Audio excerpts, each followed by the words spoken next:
A semente de um consenso.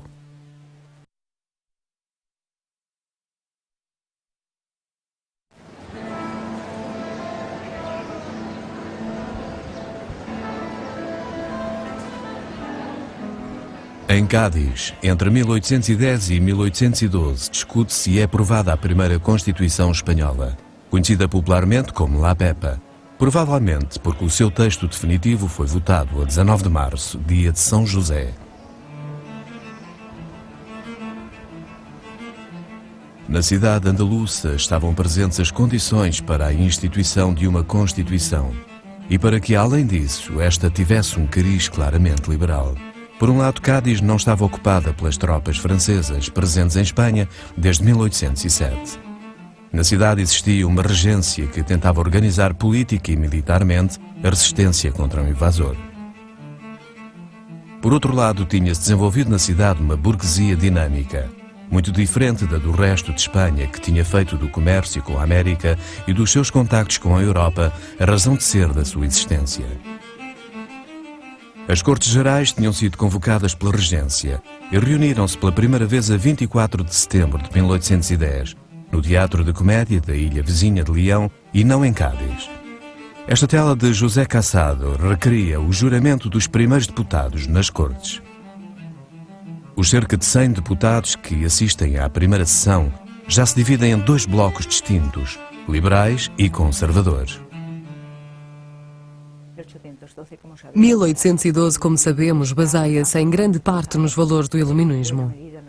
Há uma continuidade entre o Iluminismo espanhol do século XVIII e o que representa 1812. Há uma grande influência. Além disso, essa influência baseia-se, ao contrário do que algumas vezes se acreditou, não no individualismo abstrato francês, por assim dizer, mas mais na própria experiência da Constituição Americana, da Revolução Americana, como demonstrou Richard Hare, um especialista americano em cultura hispânica muito conhecido. A Constituição de 1812, como se sabe, é uma Constituição que reconhece o princípio religioso como fundamental, etc. Carmen Iglesias é académica no ramo das letras e da história e é considerada uma autoridade no que respeita ao século XVIII. Carmen dirige o Centro de Estudos Políticos e Constitucionais Espanhol, um organismo autónomo dependente da presidência do governo e situado no antigo Palácio de Godoy, um edifício do século XVIII em Madrid. Este centro especializado ocupou-se e ocupa-se do estudo do fenómeno histórico do constitucionalismo espanhol. Com a Constituição de 1812, Espanha foi pioneira, estando entre os 5 primeiros países a estabelecer, no século XIX, uma Constituição. Há um princípio que me parece decisivo e que se vai mantendo mesmo com todos os zigue-zagues ao longo da história constitucional, que é a introdução na Constituição das liberdades fundamentais, dos princípios democráticos básicos, suportados pelo que denominaríamos de autonomia do indivíduo. Ou seja, o sistema constitucional contemporâneo introduz uma ideia de democracia e uma ideia de participação muito diferentes das democracias antigas. As democracias gregas, que são a nossa base, que são até a base em alguns momentos de algumas cidades italianas do Renascimento, etc., são democracias onde se é cidadão por pertencer ao grupo, por pertencer à cidade. O que o sistema constitucional introduz e o que fica bem claro com a Constituição de 1812 é que o princípio de cidadania é inerente à condição do ser humano. É o princípio de autonomia do indivíduo. É o ideal fundamental do humanismo. O Museu das Cortes de Cádiz é uma referência obrigatória para conhecer as raízes da primeira Constituição espanhola. Na sua galeria de retratos podemos observar o do sacerdote e deputado da Extremadura, Diego Muñoz Torrero. A ele se deve a proclamação dos primeiros direitos fundamentais, a soberania nacional, a separação de poderes e a inviolabilidade dos deputados. Ele lança os alicerces da futura Constituição. Uma Constituição com uma orientação muito aberta, muito liberal, e que foi discutida em todos os debates até ao encerramento das Cortes, em 14 de setembro de 1813. Quando Diego Muñoz Torrero faz este discurso, deveria haver pouco mais de 100 deputados. Há quem fala em 102, as atas falam em 104. O notário-mor do reino na altura, Nicolás Maria Sierra, que era ministro da Justiça, anota entre 102 e 104. Digamos que em números redondos haveria mais de 100 deputados. Portanto, no momento em que Diego Muñoz Torrero proclama estes princípios básicos, todos aplaudem. Acho que muitos dos que o aplaudiram, que eram conservadores, nem sequer sabiam o que estavam a aplaudir. Porém, no calor daquele discurso, naquele momento solene em que aqueles princípios foram proclamados, todos, absolutamente todos, de acordo com as atas, aplaudiram. Os conservadores não sabiam que estavam, de certa forma, a permitir a entrada do inimigo nos seus ideais. Isto, se pudermos chamar inimigo, é estas ideias tão inovadoras. A partir daquele momento, o caminho para a Constituição era praticamente impossível de parar.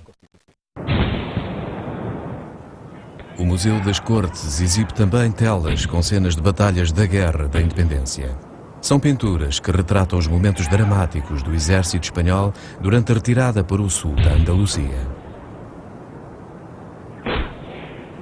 A perseguição militar dos franceses obrigou 6 meses depois do início das sessões à transferência das Cortes para o centro da cidade, para este edifício, o Oratório de San Felipe Neri.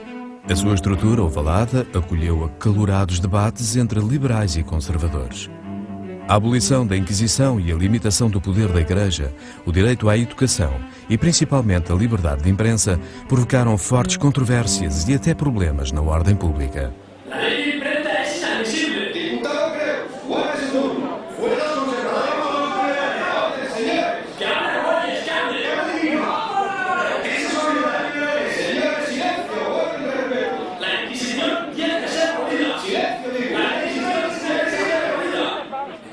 Eu diria que é a partir do debate sobre a liberdade de imprensa que se foram desenhando claramente as duas tendências das Cortes. A liberal, a avançada, e a mais conservadora, por vezes reacionária, começa a perceber-se de que um grupo de liberais, possivelmente pequeno, mas coeso e decidido, pretende realizar uma série de reformas que, poucos meses antes da inauguração das Cortes, eu diria até poucos dias antes, ou até mesmo ao próprio dia, teriam sido impensáveis.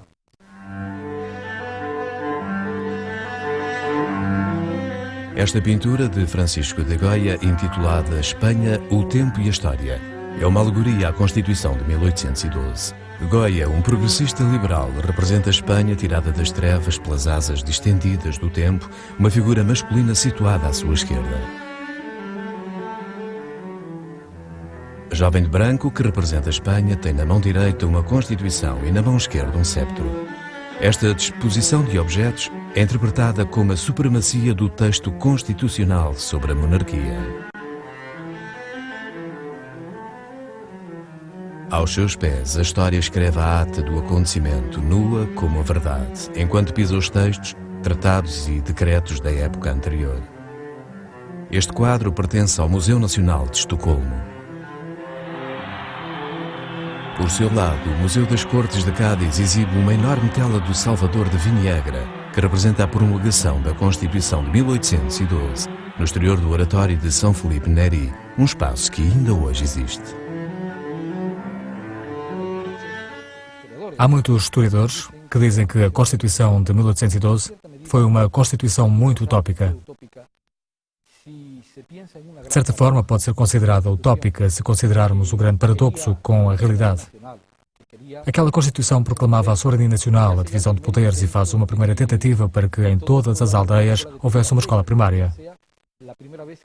Talvez tenha sido a primeira vez que um Estado moderno se interessasse pela educação dos cidadãos, mesmo primária, obrigatória e gratuita. Aquela Constituição pretendia abolir a Inquisição, acabar com os senhores feudais, proclamar a liberdade de imprensa, enfim, queria talvez ingenuamente que os espanhóis fossem justos e bons. Como se explica que depois do regresso do rei do exílio francês e terminada a Guerra da Independência, 2 anos depois da promulgação da Constituição, nenhum espanhol deu nada por ela? A Constituição foi completamente ignorada. Principalmente, há também algo muito importante em relação à opinião pública. Foi possivelmente aqui em Cádiz que nasceu a imprensa política moderna. Cádiz chegou a ter 54 publicações jornalísticas e os debates eram acalorados. Não apenas aqui, porque as pessoas depois continuavam as tertúlias na rua, na Praça de San António, no Café Apolo, que foi depois batizada de Pequenas Cortes, porque era ali que as pessoas comuns e os deputados acabavam o dia.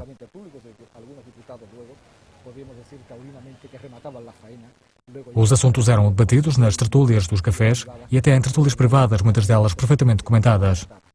Há tentativas de linchamento de vários deputados. Há alturas em que, inclusivamente, o governador tem de apresentar-se nas cortes, levar um deputado e metê-lo num barco na Bahia porque as pessoas queriam linchá-lo. Ou seja, há um grande envolvimento das pessoas.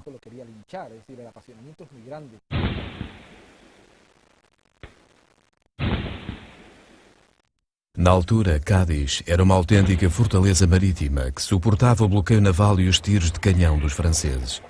A maqueta da cidade, encomendada por Carlos III em finais do século XVIII, permite-nos ter uma ideia bastante real do aspecto da cidade, enquanto à aprovação da Constituição. Esta construção está exposta no Museu das Cortes de Cádiz. A maqueta tem uma grande qualidade. Está feita com grande pormenor, em grande escala e com madeiras nobres de grande qualidade. Foi feita sobre um tabuleiro gravado que representava o mar e que originalmente tinha uma cobertura de prata.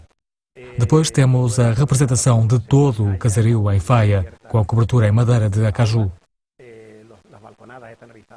As varandas estão feitas em ébano preto. Temos também madeira nobre, seda, pormenores espetaculares em prata e principalmente em marfim, como o caso da Catedral Nova. A Constituição de Cádiz não durou mais de 6 anos, com interregnos pelo meio. Com o regresso de Fernando VII à Espanha, o rei não só recusa a Constituição, como persegue os liberais.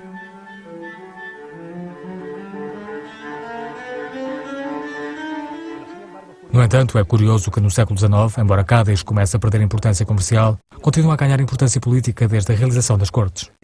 Ou seja, era comum, desde a realização das Cortes, perguntar-se a Madrid o que se passa em Cádiz. Esta frase depois começou a ter sentido geral de como estás, como vai isso. Porém, no início tinha um sentido etimológico, ou seja, o objetivo era saber o que se passava realmente em Cádiz, porque era lá que os liberais atuavam, era lá que as coisas se passavam. Nos anos que se seguiram em Cádiz, numa época de pleno fervor antiliberal, chegaram a ser destruídas as lápides dos túmulos de alguns dos deputados progressistas falecidos na cidade andaluça. O museu recuperou recentemente uma lápide salva da destruição. Trata-se da lápide do deputado da Catalunha e académico da História António Campmany. Estas Cortes de Cádiz legislaram sobre imensa coisa, sobre a soberania nacional, a divisão de poderes, a Constituição, a liberdade de imprensa, a implantação de Santiago como patrono de Espanha e de Santa Teresa como copatrona de Espanha. No entanto, no que respeita aos costumes, aos espetáculos, há apenas um registro de um debate sobre as touradas. Há apenas um debate sobre as touradas em que, logicamente, há o eterno conflito em relação a este espetáculo, com os que são a favor e os que são contra a realização de touradas. Há uma altura em que há um debate sobre as touradas, quando faltam apenas 2 dias para o encerramento das Cortes, a 12 de setembro. Também aqui há os deputados a favor e os deputados contra. Este debate é ganho por António Campmany, o deputado catalão que já naquela altura defendia as touradas e que, além disso, as classifica como festa nacional. Graças à intervenção do deputado catalão, Campmany, foi possível a realização de touradas em Cádiz. A traição do monarca à Constituição e aos liberais merecem estes retratos críticos e cruéis de Goya, nos quais o pintor revela o profundo desprezo que sente pelo rei. O rosto de Fernando VII é quase uma caricatura em ambos os retratos. São 2 figuras que carecem de grandiosidade, assemelhando-se mais a bonecos com pretensões de dignidade e muito pouco elegantes.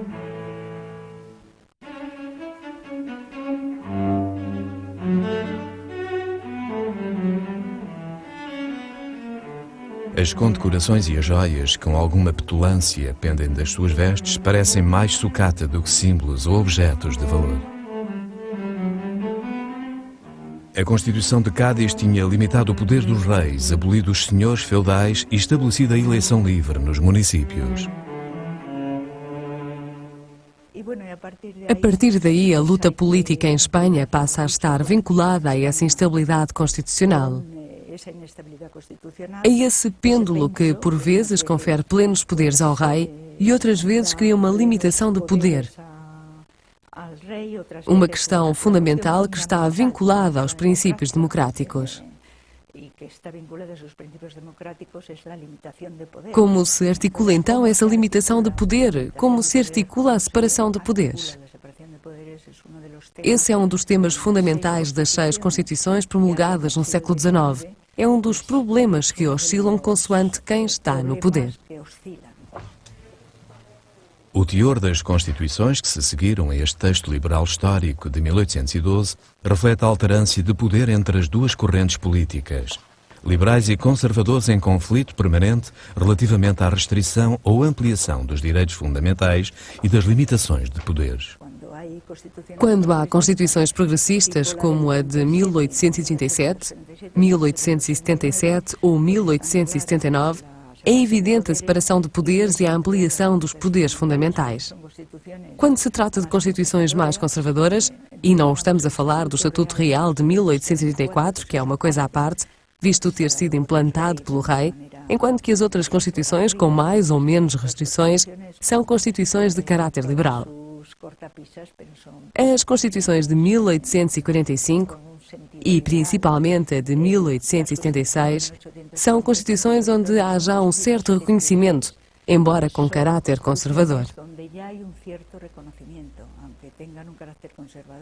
A Constituição de 1866, que, como sabemos, é a que vigora até 1931, deveria ter sido reformada a partir de 1902, porque era preciso fazer uma adaptação que não soube ou não pôde ser feita no início do século XX.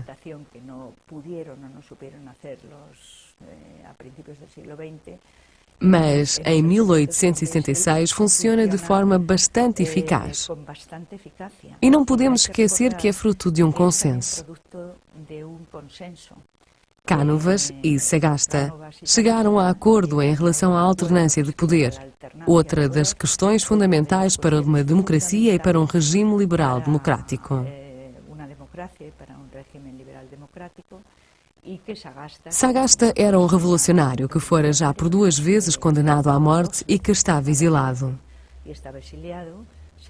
Porém, integra-se no sistema e praticamente todos os grupos, incluindo o pequeno grupo republicano de Rui Zorrilla, integram-se por consenso no sistema inovador, apesar dos defeitos da época e de uma concepção liberal oligárquica. Trata-se de um período histórico em que ainda não estão presentes as classes emergentes, tanto do povo como da burguesia, que ainda não estavam organizados. Porém, penso que nesse sentido foi um sistema muito progressista para a época, pois permitiu uma certa estabilidade e um certo desenvolvimento do país.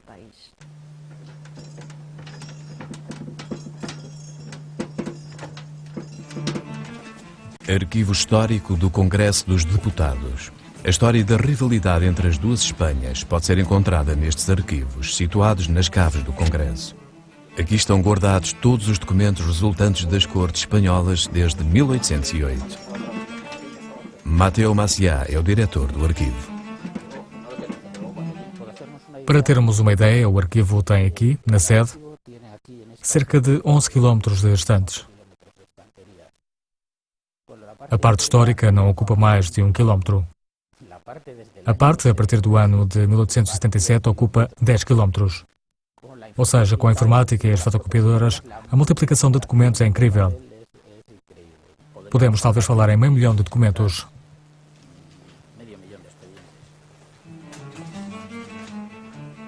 Os originais das 10 Constituições espanholas, incluindo a Constituição imposta por Napoleão em 1808, estão guardados nesta caixa forte situada nas caves do Congresso. Este é um dos exemplares que temos da Constituição de 1869, a da Primeira República. É um exemplar manuscrito e com as páginas, as letras desenhadas por um especialista em caligrafia da época.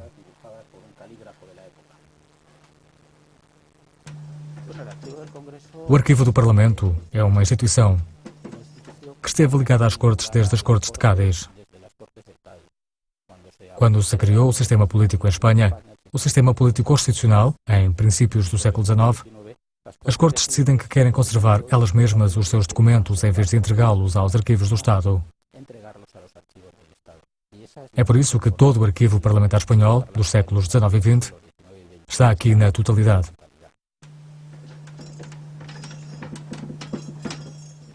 O principal documento da nossa história política contemporânea, e talvez o mais significativo, é a Constituição de Cádiz.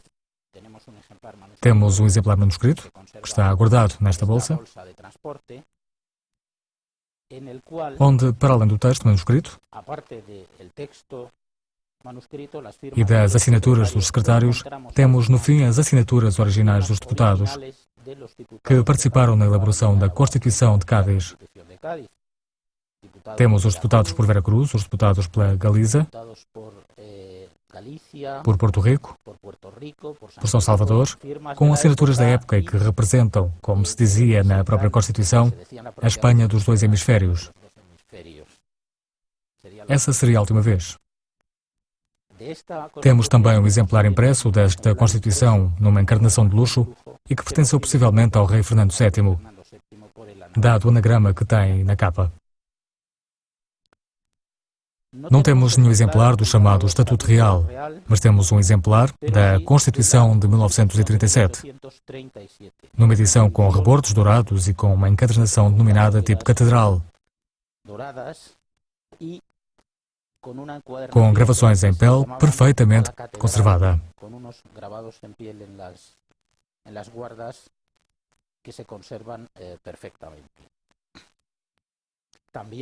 Tal como a Constituição de Cádiz sem a assinatura dos deputados que participaram na sua elaboração, está guardada numa caixa de pele feita especialmente para ela. Temos ainda o manuscrito original da Constituição de 1845, ainda não havia máquina de escrever, em 2 folhas de papel simples, e com a assinatura do Presidente do Conselho de Ministros, Ramón María Narváez, bem como o dos seus ministros.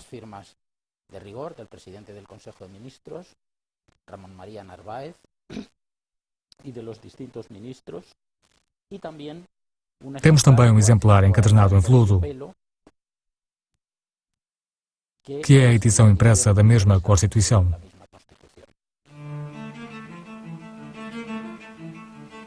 A observação destas edições das Constituições espanholas permite a constatação da agitada história do século XIX.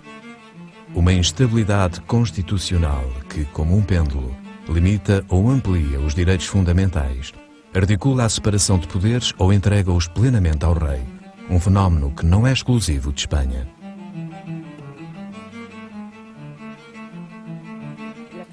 A história do século XIX, a história constitucional e a história política é realmente uma história agitada.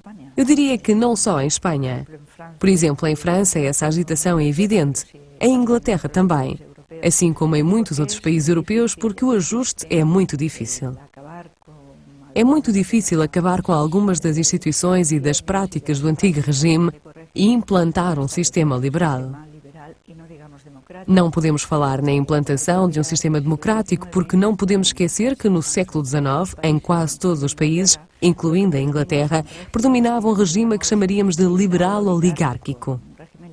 É um regime liberal e não um regime democrático. A implantação de regimes democráticos faz já parte da história do século XX.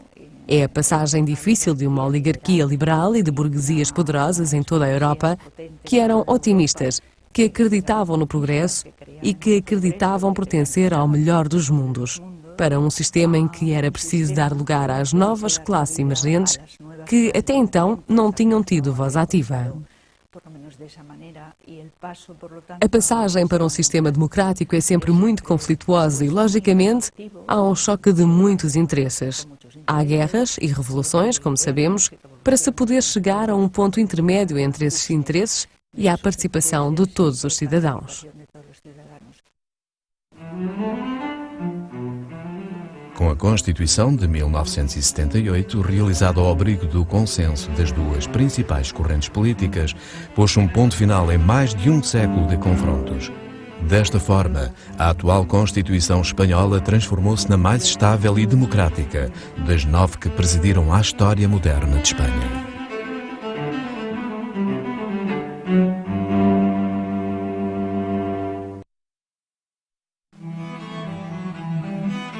Tradução e locução. Ideias e letras.